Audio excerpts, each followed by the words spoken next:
അഹല്യയ്ക്ക് 30 വർഷത്തെ പാരമ്പര്യവും വിശ്വസ്തതയുമുണ്ട്. നേത്ര സംരക്ഷണത്തിന് നമ്മുടെ അഹല്യ.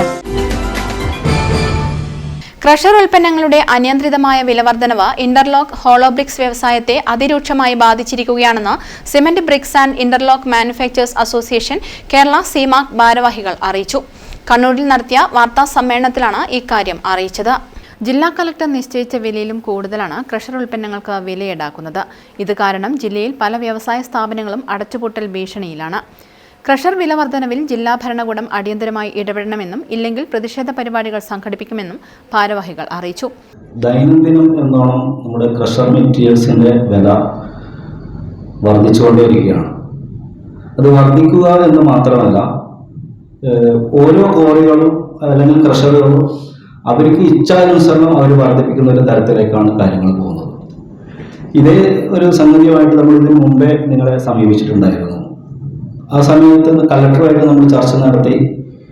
കലക്ടർ ഓൾറെഡി ഒരു റേറ്റും കാര്യങ്ങളൊക്കെ നിശ്ചയിച്ചിട്ടുണ്ടായിരുന്നു. പക്ഷെ ആ റേറ്റിൽ നിന്ന് ഇവർ പലരും താഴോട്ടും മുമ്പോട്ടൊക്കെ പോയിട്ടുമുണ്ട്. ഇപ്പം നിലവിൽ കഴിഞ്ഞ കലക്ടർ നിശ്ചയിച്ച റേറ്റിനേക്കാളും കൂടുതൽ ആയിട്ടാണ് പല ഭാഗത്തും നമുക്ക് അനുഭവപ്പെടുന്നത്. ഇതിങ്ങനെ കൂടിക്കൊണ്ടിരിക്കുമ്പോൾ തന്നെ നമ്മുടെ വ്യവസായികൾ അതിരൂക്ഷമായ പ്രതിസന്ധിയിലേക്ക് കടന്നു പോവുകയാണ്. പല വ്യവസായ സ്ഥാപനങ്ങളും ജില്ലയിൽ പല ഭാഗത്തും ഇപ്പം നിലവിൽ അടച്ചിട്ടിരിക്കുകയാണ്. കാരണം അവർക്ക് ഇത് മുൻകൂർ ചെയ്യാൻ കഴിയാത്തൊരു സ്ഥിതിയാണ്. ജില്ലാ പ്രസിഡന്റ് പ്രവീൺ ചന്ദ്, ജില്ലാ സെക്രട്ടറി നജീബ് ചാല, ജില്ലാ ട്രഷറർ രാജൻ കാനം തുടങ്ങിയവർ വാർത്താ സമ്മേളനത്തിൽ പങ്കെടുത്തു. News bureau, Kannur. Madhurag gold and diamonds, Madhurag building, Kannur road, Chakkarakal.